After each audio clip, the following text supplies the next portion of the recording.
continue to not be first. Do we do enough? Well, I never shut up about it. It must have been about 16, 17. We nicked their guilt rings. Right, the bouncer's guilt ring. This is no good for me.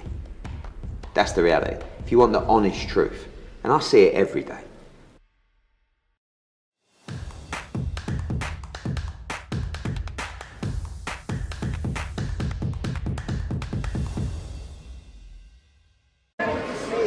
Andrew McCART, IFL TV, always delighted to be joined by Mr. Ben Shalom. Ben Shalom, another lively press conference, but at this stage, we don't expect nothing less between these two. It was definitely very different. It's so much more tense, there's so much more pressure, there's so much more desperation to win on both sides. Liam's irritated because of the excuses, you can see that. He's probably glad for this rematch as well because he'll want to stop any excuse. But Chris clearly believes him, otherwise we wouldn't be here. He was the one, I don't know if it was a promoter, but he was definitely the one that wanted this rematch. And he's wanted it since February. He's put a lot around him. He's been working hard since then. Liam's had to work incredibly hard to get over his injury and come through a lot, especially at this stage of his career, to be fit for Saturday night. And we got a hell of a fight. I think we'll see the fight. I said it yesterday. I think we'll see the fight that we thought we would see. One that does go longer into the rounds, possibly the distance. It all depends whether we're going to see the Chris Eubank Jr. of old or whether what we saw in January was the decline.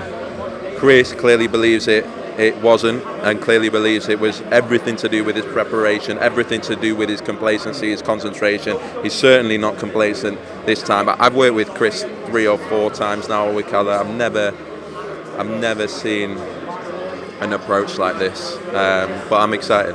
I'm excited as well, but obviously up there, Kalle Sauerland said, Ben, you made us work for this rematch, but I was watching you and it seemed like you were poised to say something, so what were you going to say? You know what, we've got to promote. We've promoted with Wasserman a few times, so we've got a good relationship. I think he made me work hard for it. I think it got activated and we worked very hard to get it on. There were a lot of... Look, we saw how long it got to make and we know what other fights potentially could have been made. I think ultimately, I do believe Chris wanted this fight. We're here now. That's all that matters. I do believe when both fighters want a fight, that's the fight that usually happens. That's how it works in boxing. Usually when both fighters want the fight, it happens. We've seen it with Spence Crawford. Forget eventually the politics and the this and the that fall away and the fighters get in the ring. And we're here now. And yeah, it's good to be here. Like I say, obviously Chris Eubank this morning, I believe it was, he put up the drug testing thing as well. So it's good that we're getting drug tested. But I've got to ask, is the Vada drug testing for this fight? Because it is such a huge fight. First of all, I think the drug testing is confidential. What I will say is there's so many different organisations now doing drug testing and there's so many jurisdiction issues and there's so many problems. What I can confirm is both fighters have been tested, will be tested, are continuing to be tested. And this is between two guys that are exemplary athletes in the sport and have been for a long time, maybe 10, 15 years. I think Liam Smith's been a professional for 15 years. It's a great British fight. And it was probably the fight of British boxing this year in January, that atmosphere, the scale of it.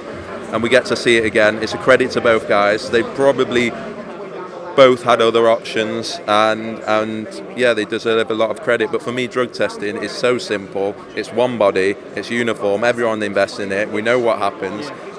You find out the results. You don't have fighters being tested at X date and then finding out 2 months down the line. It just should be, but again, that's no one's fault. It's just now time for the sport to come together because it becomes a bit of a laughing stock to other sports. You don't see someone in the Tour de France pop in and then he's able to, cycle in Britain or whatever. It's only one sport. It's not complicated. Just have one rule, have one organisation. Everyone invests in it. It's important, clearly. And that's a simple solution. And I'll put this to you, as much as we enjoy as media guys and the boxing fans enjoy you going at Kalle going at Eddie going at Frank going at Eddie going at you, as much as we enjoy that, right, it's good for the views. Is it going to take all you guys, all these top promoters to sit down with each other and work together to get this done? I don't think it sells fights, I don't think it makes fights, I think it creates views that don't necessarily help the boxers, that's my opinion. And it definitely doesn't help when there's issues like this, where it needs people to come together. The reason why the sport is so chaotic is because people don't work with each other. We are trying. We're working with Top Rank on this show with Michaela Mayer. We got a Queensbury fight. When do you ever see that? That's a Queen. We're nothing to do with Heffron colour. Great fight, and it's on our card. We're working with Wasserman, working with ESPN, working with Sky Sports. It's difficult for us. We're a young business relatively to the big established, whether in the US or over here. But yeah, that's what it needs. And yeah, when there's issues like whether it's regulation, whether it's judging, doping, making fights, it doesn't help when the sport's so fragmented and when everyone's just insulting each other. I mean, it's. I enjoy it. You enjoy it, and to be honest, I see why it's entertaining. But I'm saying for the sport in general, it just makes things impossible. Yeah, that's it. I totally understand that, but like I say, when we're talking about these drug testing and fighters failing drugs, because it isn't cycling, Ben. You're not hurting anyone. You're not going to physically put your hands on somebody and cause them brain damage or whatever it may be. So this is a more serious sport when it does come to that drug testing. So more serious actions need to be taken. And again, it would be good to see all the promoters working together, maybe having a round table with IFL filming it, who knows. But yeah, I saw, like, Chris, again, going back to Chris Eubank's drug testing this morning, put up. I remember you saying that, what's the point of testing 2 days before a fight? What were your thoughts when you saw that this morning? No, I mean, what's the point in testing if you're not going to find out the results before the fight? That's all I mean is, if you're gonna fail a test before a fight, why is the fight going ahead? That's. But again, not blaming anyone. We are where we are, but that's. I think you've definitely failed a test. Did you fail a test?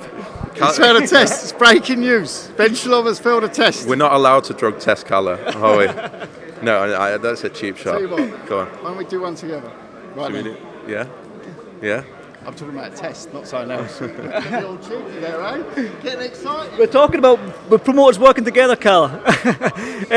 Let's jump right straight down to the sort of card as well. The heavyweights and the Marku, like I say, going back and forth, we love that as well as fans. So Marku, Dylan Moran, Fraser Clark, and the big Dave Allen. I mean, we talked about the main event and how exciting that is, but tell you what, it's a great card as well. Yeah, it's one of the best. Look, we took 2 months off since July 1st. It's like been a transitional period for us where a lot of our fighters are now getting into the not business end of their careers, but into a really exciting stage of their careers, allowing us to put on the fights that we want, the bigger fights. Our stable's growing, the profile of our fighters is growing, and we're able now to put on undercards like this. We're going to have a similar one on September the 30th for the Breakthrough show. We then got the Boatsi Aziz card, and yeah, I'm really, really proud of this night. It's a huge night. There's so many potential fights of the nights. I'm delighted to see Florian back after our crazy sort of Albanian trip 12 months ago. To think he's been out the ring since then, it's great to have him back in a tough fight, and a fight that to take after 12 months in the ring, he deserves a lot of credit. Obviously, Alan Clark getting a lot of attention.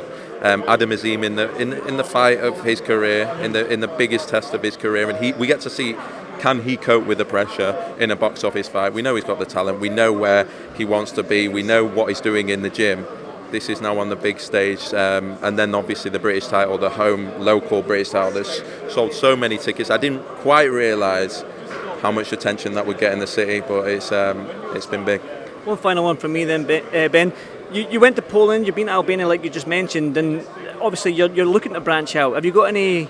Obviously, you got the Breakthrough show on the 30th of September, and there's probably still more fight dates to come. But can we see you break into mainland Europe still? Are you still going to do that? Yeah, we are. I think France was a very good thing for us. I think we'd like to do more in France. But right now, these are the nights, these are the fights, these are the British fights, these are the fights fans want to see, and we've not seen many this year.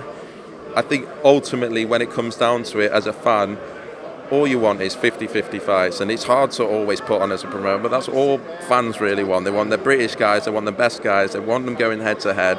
That's why Boatsi Aziz is such a fan favourite. That's why Smith Eubank was such a success in January. It's not complicated, but it's something that's what we're focused on doing. And for the rest of the year, we've got some big announcements, and that's the focus. Stay tuned.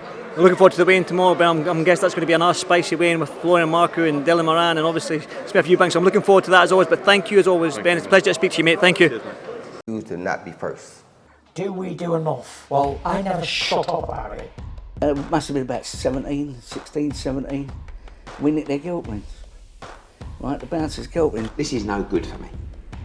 That's the reality. If you want the honest truth, and I see it every day,